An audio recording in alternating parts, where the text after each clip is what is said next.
Bis parang hindi ka nag-break at all, ano? Parang tuloy-tuloy ka lang.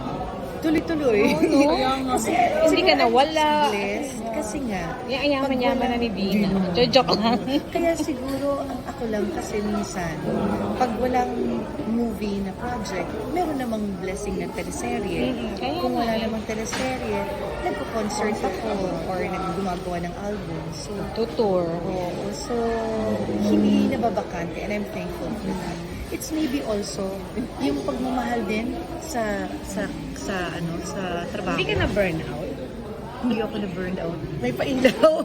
Hindi ako, well, minsan, yung mga, during mga, yung mga sumunod-sunod na talaga na projects, during yung mga pito-pito na mga movies na nagawa ko na sobra namang wala ng tulugan, yung nakakapagod. But then kasi ngayon, I can choose what projects I want. So, hindi ako na-burned out. Nadaanan mo lahat eh. Pati yung superstardom na may partner, may love team, lahat nadaanan mo.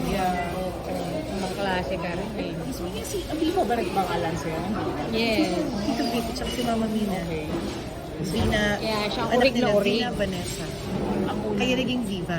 Vina Vanessa. Oo, so ang mga named after Name after. Vina Vanessa. Kasi Vina. Pero yung Morales ang galing. But dapat nga maging Vina Moreno. Ako, Vina Moreno, Vina Garcia. But, oo, ang dami. Nakaano yan ang haba ng linya ng mga apelido. Tapos biglang napili. Ay, magandang tunog Morales. Vina Morales. O hindi, kamag-anak ko si Kuya Jerms. Vina Moreno, which is brother-in-law ko naman yan. So, Thank you so Thank you. much. Salamat.